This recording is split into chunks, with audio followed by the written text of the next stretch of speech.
আসসালামু আলাইকুম virtual viewers, সবাই কেমন আছেন? নিশ্চয়ই খুব ভালো আছেন। বাগান করব, সেখানে ইনডোর প্লান্ট থাকবে না, তাই কি করে হয়? সম্ভব নয়। স্পাইডার প্লান্ট, ছোট্ট ৪-৫টা চারা সহ একটা পট কিনেছিলাম। সেটা হচ্ছে ওই যে গ্রো ব্যাগে ছিল। তো আমি আমার বাসার কাছাকাছি একটা নার্সারি বলতে কি ছাদে কিছু গাছপালা আছে, সেটা তারা বিক্রি করে। তো সেখানে গিয়ে আমি ২-৩টার মতো গাছ ঠিক করেছি, কিন্তু ভদ্রমহিলা অনেক দাম বলতেছিল। তো আমি না নিয়ে এটা চলে এসেছি। তো গেটে আমারকে জিজ্ঞেস করা হলো যে আমি কেন এসেছিলাম, কেন গাছ নিলাম না। তো বললাম দামটা এরকম বেশি চায়। তো উনি ডেকে, সম্ভবত তার ওয়াইফ, তো ভদ্রলোক বলল যে এরা কত টাকা বলছে।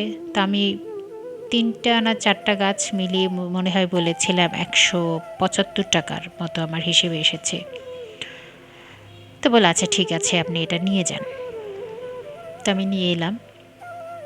সেই ৩-৪টা গাছ থেকে আমি ৪টা পটে গাছ লাগিয়েছি, আলহামদুলিল্লাহ। এবং এই স্পাইডার প্লান্ট, এটাকে বংশবৃদ্ধি করা খুব সহজ। জাস্ট আপনার যে বর্ষাকাল আসবে ওই সময় আপনি যে কোনো একটা পট, অথবা এরকম যদি আপনার বাঞ্চ অফ ট্রি থেকে থাকে, সেটাকে আপনি খুলে আলাদা আলাদা করে লাগিয়ে দিবেন। অথবা এখান থেকে এখনও ওরকম রানার বের হয়নি। রানার বের হলে তো রানার দিয়ে খুব সহজে লাগানো যায়, বাট এটা কিন্তু আলাদা সেকশন করেও লাগানো যায়। তবে শীতের সময় এটা একটু ডরমেন্সিতে চলে যায়। তো ওই সময় যেহেতু আমি ঘরের ভেতরে রাখিনি, বাইরেই রেখেছিলাম, তো তখন একটু মরে যাই করছিল, বাট আমি এটাকে আবার রিপোর্ট করে আলাদা করে রেখে দিয়েছি। এবং এই যে বসন্তের শুরুতেই কী সুন্দর পাতা চলে এসেছে। এই গাছগুলো কিন্তু সহজে মারা যায় না, তবে হ্যাঁ, খুব বেশি যত্ন নিলে এটা কিন্তু বেঁচে থাকবে না। ইনডোর প্লান্টের যত্নটা হচ্ছে, অযত্ন যত হবে এটা ততদিন বেঁচে থাকবে। খুব ভালোবেসে পানি টেনে দিতে গেলে এটা কিন্তু বাঁচে না। সার পানি এগুলো খুব একটা দরকার নেই। মাঝে মধ্যে আপনি স্প্রে করে দিতে পারেন সার জাতীয় কিছু দিতে ইচ্ছে করলে। আর এটা হচ্ছে হাওয়াইয়ান ট্রি প্লান্ট, এটাও অনেক বড় হয়ে গিয়েছিল, গোড়াটা পচে গিয়েছিল। ওই যে আমি প্রথম দিকে বুঝতে পারিনি যে খুব বেশি পানি দিতাম, খুব ভালোবাসায় আদরে যত্ন করতেছিলাম। তো যাই হোক, এটাকে পচে যাওয়াতে আমি পরে মাঝখানের অংশ এবং মাথার অংশ আলাদা করে লাগিয়ে দিয়েছি। মাঝখানের অংশে বেশ কয়েকটা, কি বলবো, ক্রাউন পার্ট চলে এসেছে আলহামদুলিল্লাহ, যেটা কিনা এই হাওয়াইয়ান ট্রি প্লান্টে নর্মালি দেখা যায় না।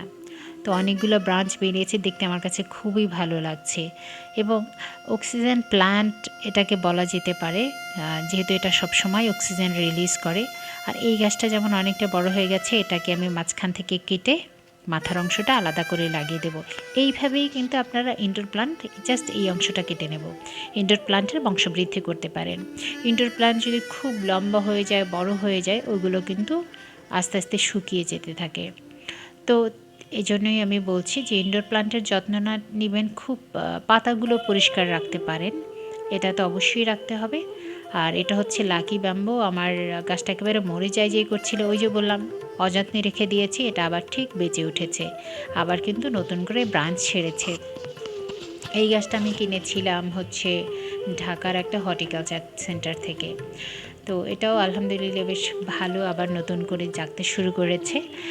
আর সোর প্লান্ট, এটার একটা অন্যরকম গল্প আছে। এটা আমার চুরি করা গাছ, একটু মজা করে চুরি করা বলি। এই চুরি করাতে অ্যাকচুয়ালি কারো ক্ষতি নেই। এটা অ্যাকচুয়ালি আমার পাশের বাসার, আমি বেড়াতে গিয়েছিলাম, পাশের বাসার ছাদে ছিল প্রচুর, একেবারে ওরা অযত্নে অবহেলায় ছাদ নষ্ট হচ্ছিল, ড্যাম পড়ে যাচ্ছিল, আমি জাস্ট ২-১টা টান দিয়ে উঠিয়ে নিয়ে তারপর এনে লাগিয়েছি। আলহামদুলিল্লাহ বেশ ভালো হচ্ছে, এবং এটা কিন্তু অনেক বাচ্চা কাচ্চা দিয়ে বেশ বড় হচ্ছে। এবং এই সোর প্ল্যান্ট কিন্তু এত বেশি অক্সিজেন রিলিজ করে, এবং বায়ু থেকে দূষিত পদার্থগুলো একদম এটা অ্যাবজর্ব করে নেয়, যেটা কিনে মহাকাশে যারা যান নভোচারীরাও সাথে কিন্তু এই প্ল্যান্টটার সাথে নিয়ে যান।